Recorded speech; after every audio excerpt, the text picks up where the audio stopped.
Давайте начнем, друзья. Тема очень большая. На самом деле всего материала наработанного, который на настоящий момент времени в полном объеме здесь не изложен, поэтому пойдем очень быстро. Давайте, кто мы? Меня зовут Рустам Давлетбаев, я экономист, исследователь. Вместе со мной это Игорь Игоревич Смуров. Да, это я, вот. Экономист-финансист. У нас также есть еще Муравьев Алексей, который является... Сейчас нас снимает. Блокчейн-инженером, да. В общем, Игорь, вперед. Да. Ну, что есть кооперативная экономика? Я просто вообще изначально скажу, что, во-первых, мы с Рустамом одновременно являемся членами правления Союза потребительских обществ «Русь». Вот. И, в общем, в рамках команды Руси занимаемся, в общем, такими приземленными задачами. Да. Кооперативная экономика как таковая, и вот эта презентация, она родилась, в общем, из нашей подготовки к некой стратегической сессии годовой на фабрике мысли «Усть-Качка». Мы ее готовили специально для того, чтобы предложить ее в качестве некой альтернативы тому, что существует у нас сейчас.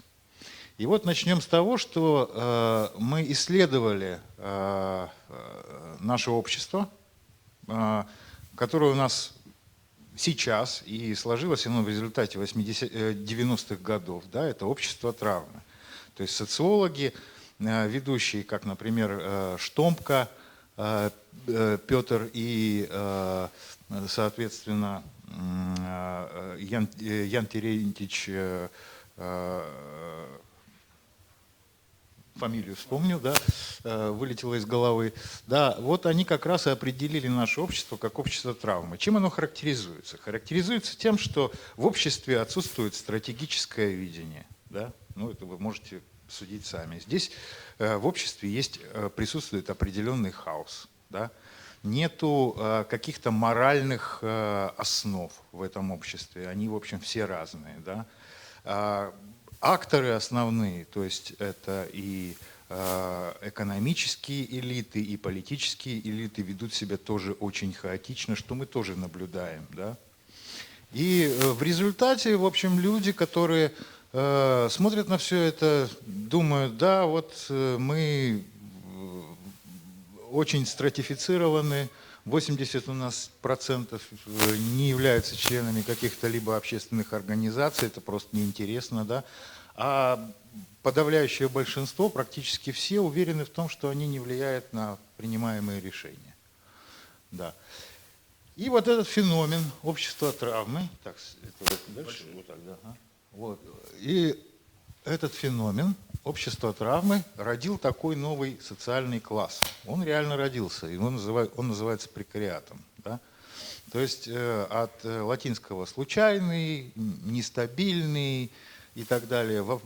По-французски прекар – это вообще на грани. Да? То есть это те люди, которые пользуются случайными заработками, у них в основе своей экономической жизни. То есть у них нестабильная работа и так далее. И, собственно, они и составляют большую часть той самой теневой экономики, которая в нашей стране и есть. Ее порядка 40%, согласно исследованию, которое проводилось в 2017 году. Чем характеризуется теневая экономика? Это... Прошу прощения, чтобы не было фона, давай его будете передавать. Ага. Хорошо, спасибо. А он работает, да. Вот. Теневая экономика чем характеризуется? Что это деятельность, которая производство товаров и услуг, которая нигде не фиксируется. То есть она проводится без учета. Второе, то, что в теневой экономике, это, соответственно, манипуляции, связанные с денежным оборотом. Это мы знаем по зарплатам в конвертах. И третий – это скрытие финансов, в том числе и через офшоры. Да? Это вот то, что мы наблюдаем, в принципе, и наблюдали совершенно до недавнего времени. Вот. Деградация либерально-капиталистической модели экономики. Это как то, что происходит вообще во всем мире. Здесь, наверное, все знают об этом, не надо лишний раз говорить. Ну, мы все наблюдаем то, что, по сути, сейчас эта модель рушится. Да? Мы видим это сами в новостях. То есть тот уровень, который существует долго, там, например, в тех же Соединенных Штатах, там 32 триллиона, он абсолютно неподъемный, это рынок деривативов, да, когда реальный сектор составляет в этих деривативах порядка, там, может быть, 5-6%. В книжке «Economic Equilibrium» есть очень замечательный график, который показывает, что в Соединенных Штатах производство как таковых товаров и услуг таких нормальных составляет порядка 3%, и приведена стоимость $1 сейчас реальная. Она составляет порядка 3-4 центов. Да? Вот, ну, эти диспропорции, они выливаются в то, что вылились в ковид, да, это такое мягкое было торможение. Сейчас, в общем, это все переходит уже в такую жесткую фазу, связанную с военными действиями. Да. Следующее. Тут как раз можно, это такой интересный график, это официальная статистика. Инфляция, согласно Рамиру, с 2019 года по настоящее время составляет 92%, чтобы вы понимали. А у нас сейчас инфляция это 18% на 18% на 2022 год, и сейчас она уже поползла в 6%. Это всего лишь официальная цифра. Реально, как я уже сказал, она больше. То есть что происходит?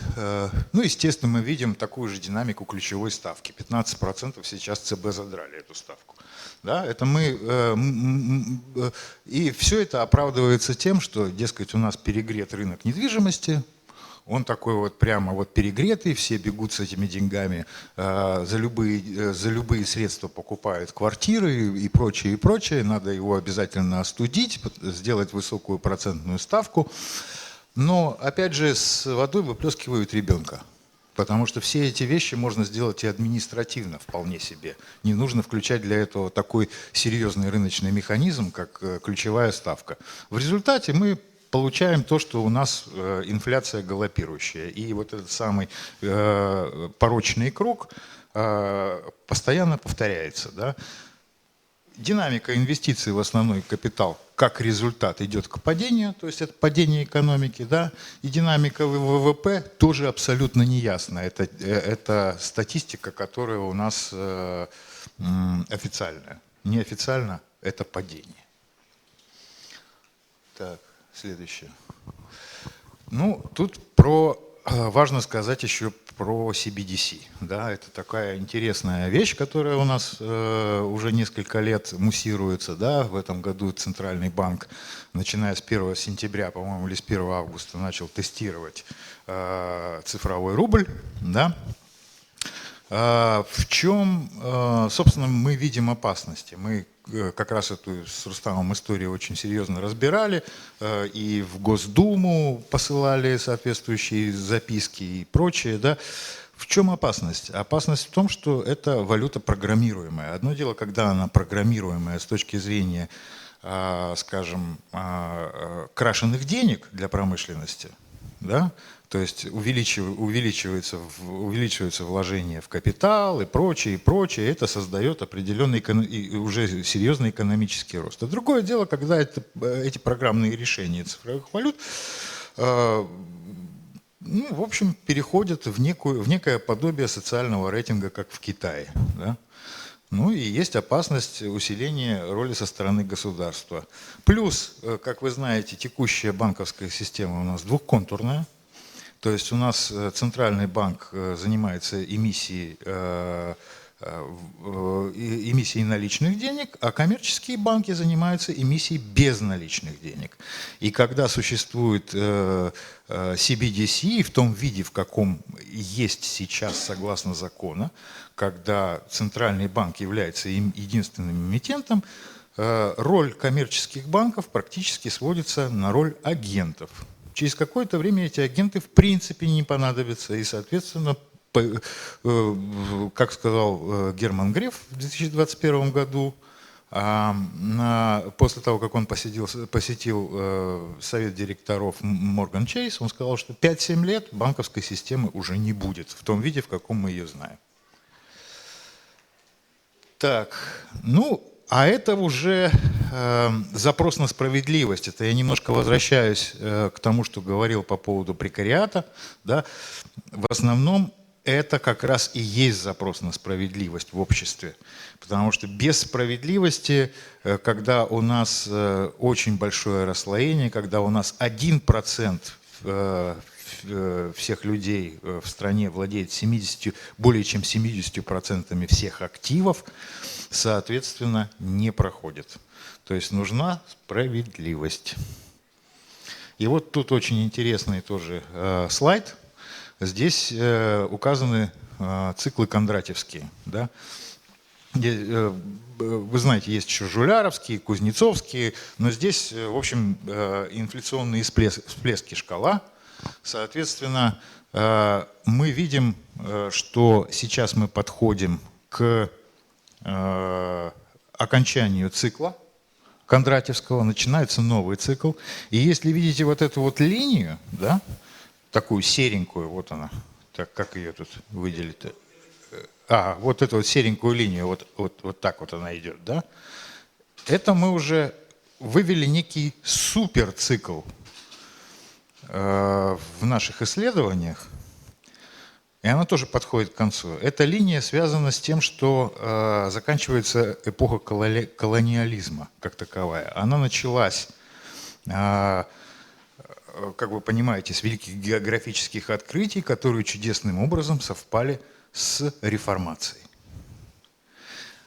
И капитализм родился после реформации в том виде, в каком мы его сейчас видим.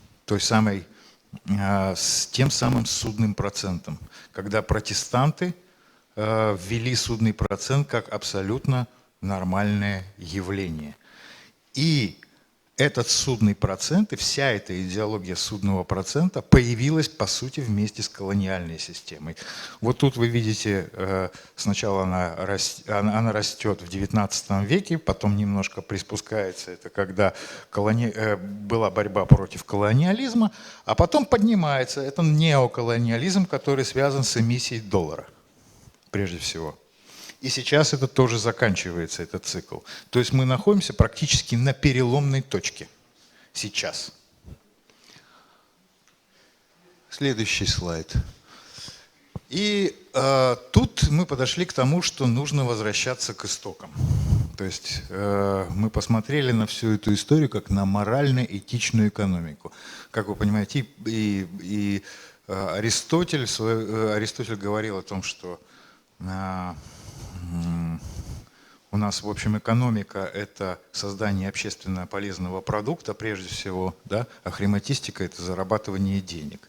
А вот зарабатывание денег мы как раз видим на том, что показано на предыдущем слайде. Да? То есть вот этот слом произошел. В России он сильно проявился в 1761 году, когда отменили крепостное право, до того были суды. Да? Судо поощряется, но давать деньги в рост, а в рост это уже кредит, это стали только после этого очень активно. Да? То есть до того этого не было. То есть Россия вошла в эту спираль в середине XIX века.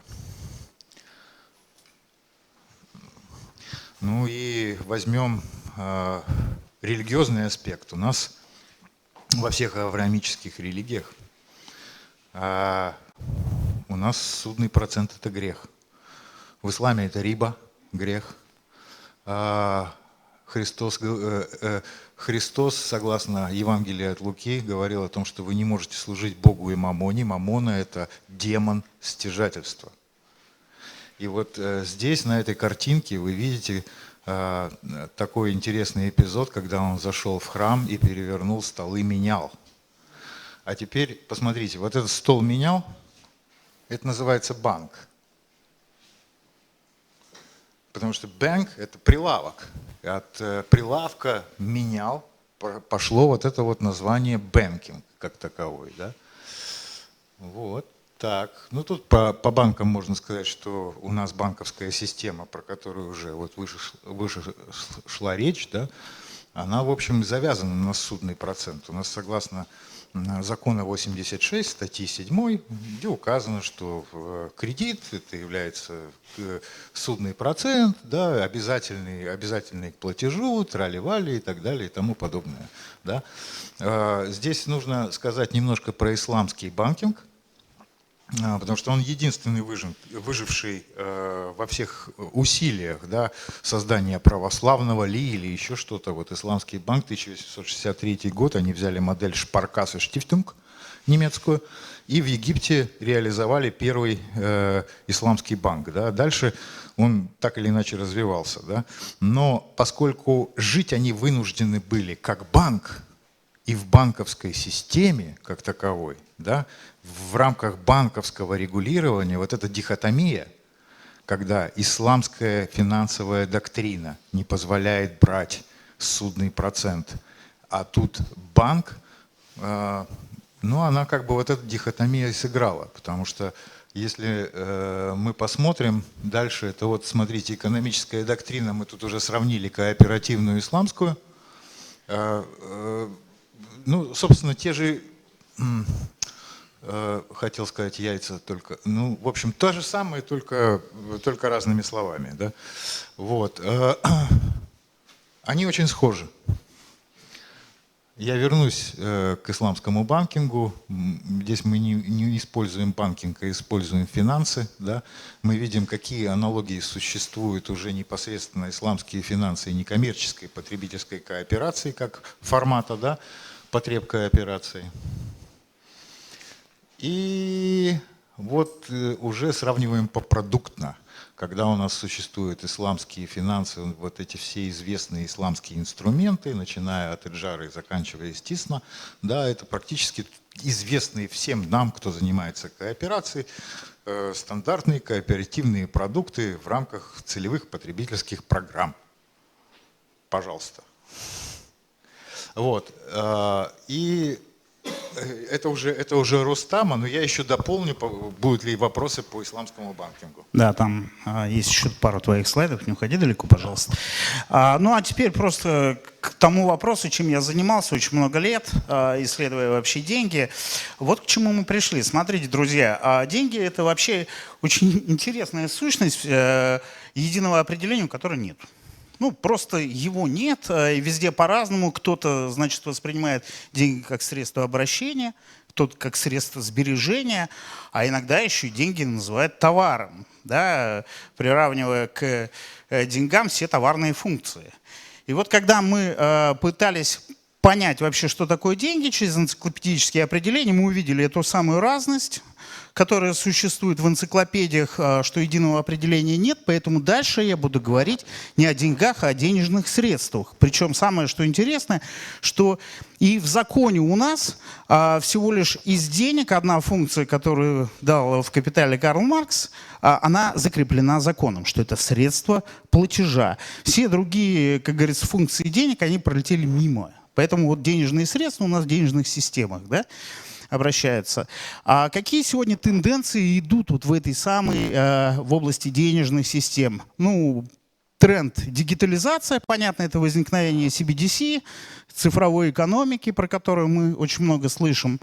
А второй тренд, очень сильный тренд, это демократизация. Мы все увидели биткоин, который научился делать децентрализованную эмиссию, и стали появляться различные другие цифровые сущности, такие как NFT, криптовалюты, токены и прочие цифровые сущности. И также происходит тоже довольно один интересный процесс — дематериализация денежных средств. Так вот, если мы вот так вот взглянем в историю, буквально одним взглядом, да, то мы увидим, что если вначале там у нас в качестве денег появляются, значит, вот такие вот очень интересные штуки, довольно трудно воспроизводимые. Потом, значит, появляются металлические монеты, бумажные деньги. Так вот, какие условия создаются в момент вот этого качественного скачка изменения денежных средств? Это возникают новые технологии. они соединяются с новыми информационными технологиями и дают новый качественный скачок. Вот как только появилась у нас плавка металла, чеканкой стали наносить информацию на монеты. Причем они несли ценность самим в себе. Отсюда вот коин слово появилось и так далее. Позже появились бумажные деньги как отражение нечто ценного в банке. Потом это аккуратненько меняется на долги. В 1976 году Ямайский валютный союз. Ну а сегодня что такое деньги? Ну, наличная форма еще пока существует. Совершенно там немного процентов, да, безналичных денег уже огромное количество, да.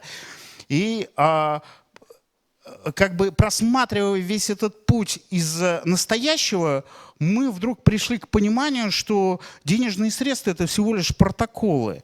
Причем в цифровой среде они ничем, по сути, не отличаются от цифрового следа какого-нибудь товара. И, значит, подходя уже непосредственно к некоммерческой потребительской кооперации, мы поняли, что фактически можно взять вот эти вот корни, которые нам несли наши предки через догматику, через то, что мы называем эквивалентным обменом, да, и на самом деле сегодня реализовать это в новом технологическом укладе. Причем сама цифровизация может очень сильно помочь в части автоматизации процессов и замены вот этого самого администрирования, несмотря на то, что вроде бы мы говорим, бюрократия – это такой сложный барьер, который мешает, никому не нужен. На самом деле бюрократия – это основа доверия, если мы не будем регистрировать свои действия, да, как мы будем доверять друг другу, особенно если вы купили товар со сроком годности, да, всегда нужно вернуться, достать документы, у кого, как вы купили, когда, в общем, для того, чтобы предъявить какие-то там претензии по нему. Вот, и мы сегодня подошли к тому пониманию, что цифровые технологии – это не просто инструменты, это сегодня ключевой элемент создания новой, устойчивой, надеюсь, справедливой экономики России будущего, кооперативной экономики. Значит, в качестве атома мы взяли юридическое действие. Это кооперативные события, которые происходят либо с кооперативами, либо внутри кооперативов. Далее мы попробовали унифицировать сделку, которая вдруг возникает, да, для того, чтобы нам, по сути, определить те типы транзакций, которые возникают у людей с кооперативами и так далее. Причем кооператив здесь как монолит пока. Значит, на входе мы увидели, что входят деньги, материальные активы и нематериальные активы. На выходе мы видим деньги и кооперативные продукты. Всего 13 типов транзакций. Вот, ну давай, Игорь, вот здесь пару слайдов. Ну давай, да, мои пару слайдов. Смотрите, вот как потребительский кооператив, вот система масштабирования локального в потребительском кооперативе, это кооперативный участок. Такой интересный, уникальный формат, когда, в общем, это одновременно и часть ПК, это одновременно не юрлицо, но при этом очень высокая автономия, да. То есть это вполне себе нормальный такой уровень масштабирования регионального для создания вот этой региональной экономики.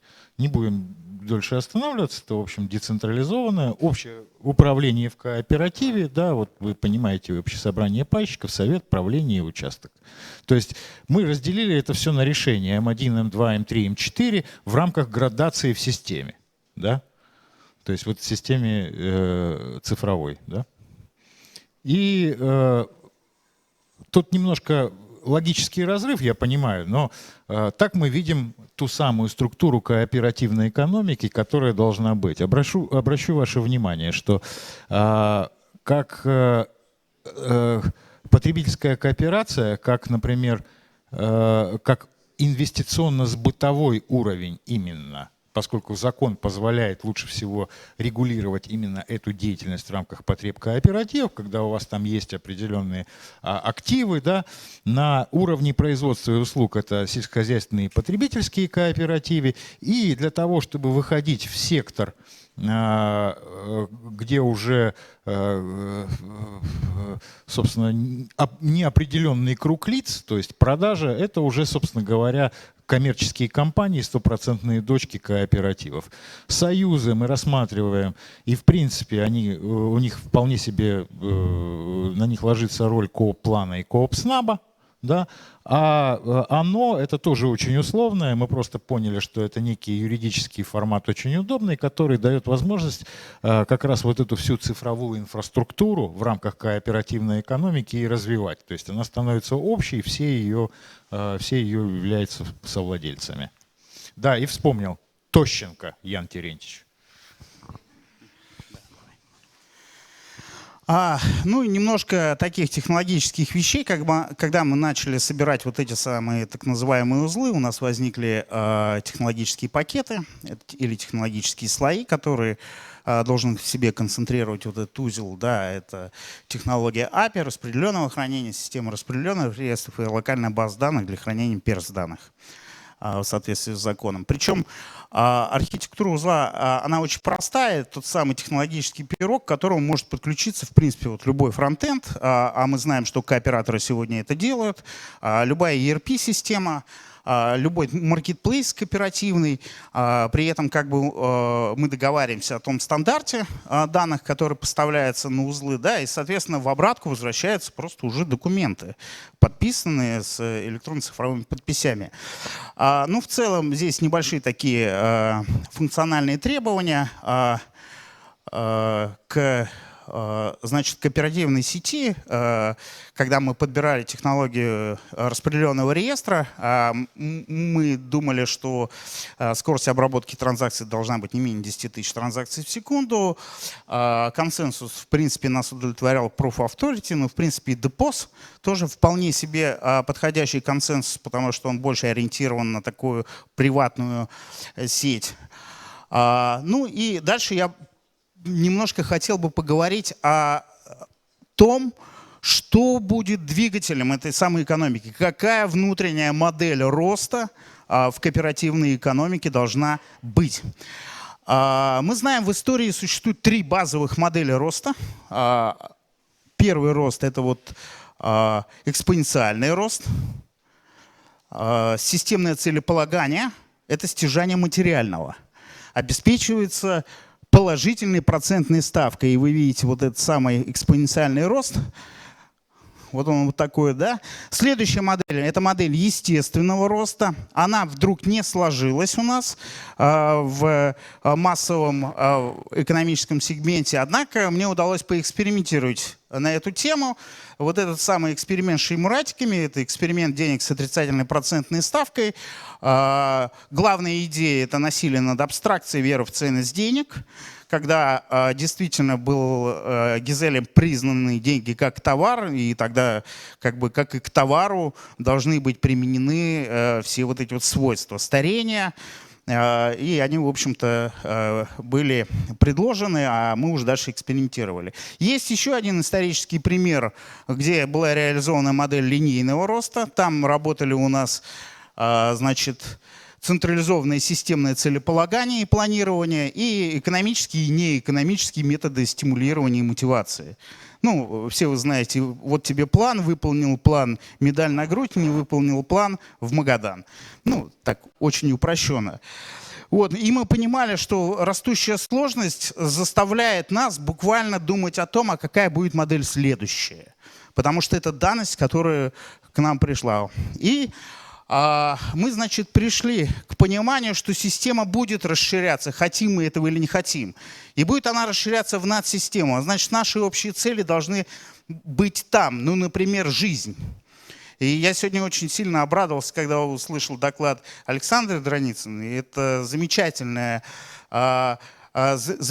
целеполагание, и дальше, мне кажется, нужно раскрывать. Так вот, мы можем дать совершенно другую модель роста, которая обеспечивается коллективным целеполаганием и обеспечивает экономический рост за счет стремления к общим коллективным целям, духовному росту, поскольку мы применяем догматику, которая, в общем-то, и была, и остается сейчас, да, А дальше создаем протоколы социально-экономического взаимодействия, которые будут функционировать на общепринятых правилах. И даже нету сегодня задачи создания каких-то локальных денег и валют.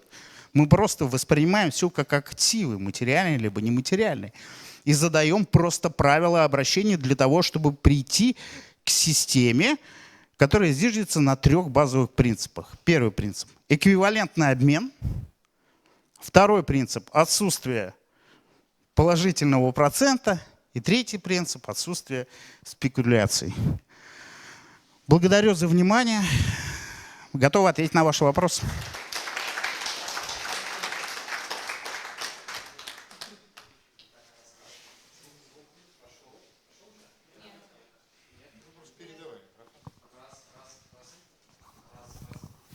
Я пока задам, да, вопрос. Вот мы в строительстве своей там инфраструктуры, да, мы сталкивались с следующими, ну, такими позициями, тезисами. Дело все в том, что когда мы рассматриваем кооператив как субъект и дальше кооперативные участки, это по сути как бы единица учета. То есть непосредственно пайщик, он вступает в конкретный кооператив, там, например, там кооператив такого-то поселка, да, вот.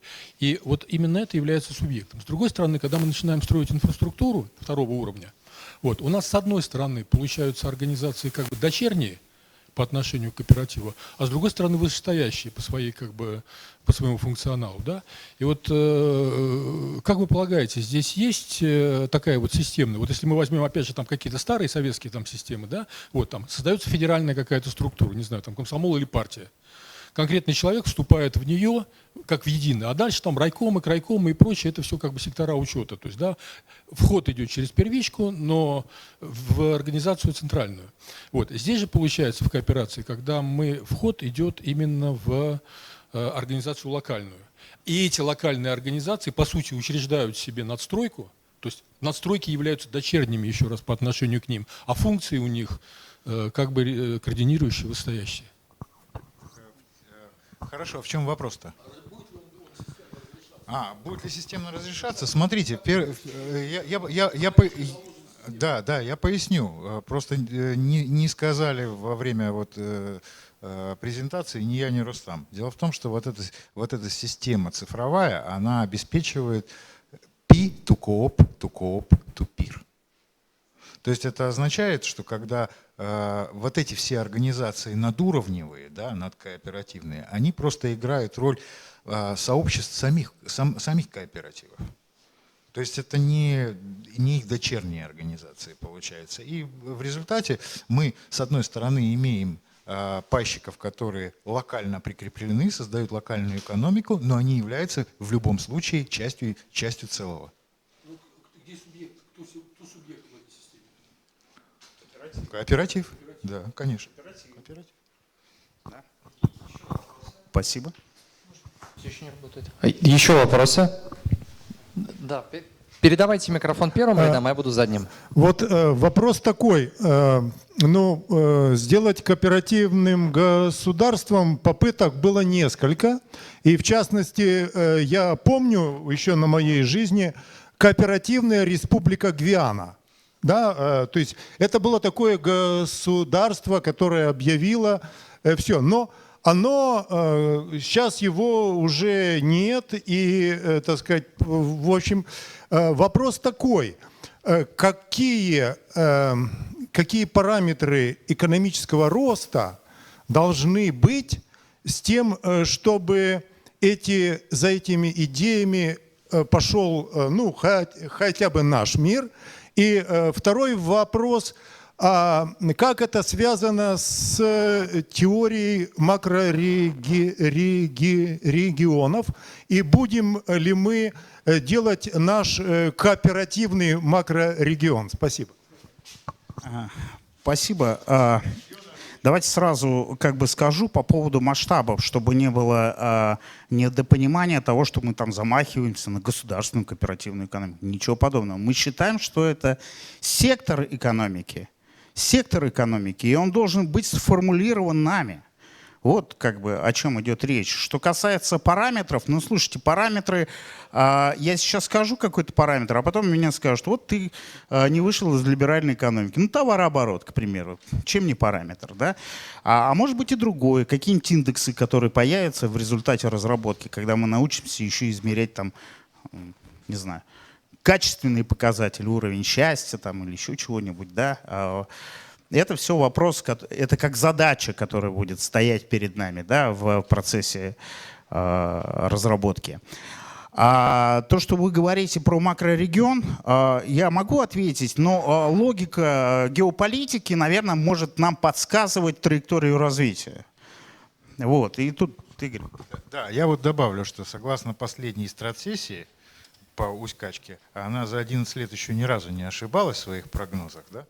Существует у нас, то есть есть перспектива формирования макрорегиона из Российской Федерации, соответственно, Ирана и, соответственно, кристалла среднеазиатских республик. Это наш макрорегион. В макрорегионе, вы понимаете, макрорегионы есть периферия. В рамках макрорегиона для своих всегда лучшие условия, а дикое поле – это продажа. То есть модель веками устоявшаяся, как у тех же британцев, но только не так жестоко, наверное. Я бы, наверное, здесь еще добавил комментарий, отсылаясь к Юрию Борисовичу Мариничеву, что дело же еще в некоторых внешних обстоятельствах, и проблема кооперации, она просто еще в том, что существует много других, более понятных рабочих альтернатив, которые пока работают. Возможно, те факторы, о которых рассказали ребята, там, кондратьевские циклы, изменения там, геополитических раскладов и так далее, приведут к развитию кооперации. Мы надеемся на это, но надо понимать, что в истории случаются фальш-старты. Если изучать историю отечественного кооперативного движения с 1862 года, их было штук 5. Вот, так что надо трезво оценивать сложные задачи. И, Сергей, что ты хочешь спросить? Да, спасибо за комментарий. Действительно, относитесь к этому как к гипотезе. Вопрос, ребят. Там прозвучала как раз вот эта история с измерением. Да? А чем будем мерить? Вот не было ответа в презентации, и я думаю, что он появится очень скоро. А может быть и сейчас. Мерить будем чем? Рублем, токеном, что является мерой вот в этой уникально справедливой кооперативной экономике? Пока у нас ее нет, вы же это понимаете.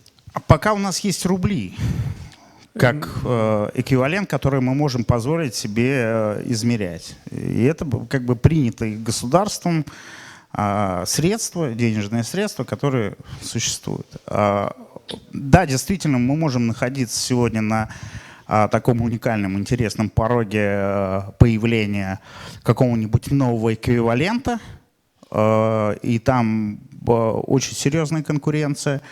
Но я не буду забегать вперед, как говорится, пока рублями меряем. Поаплодируем ребятам. Спасибо.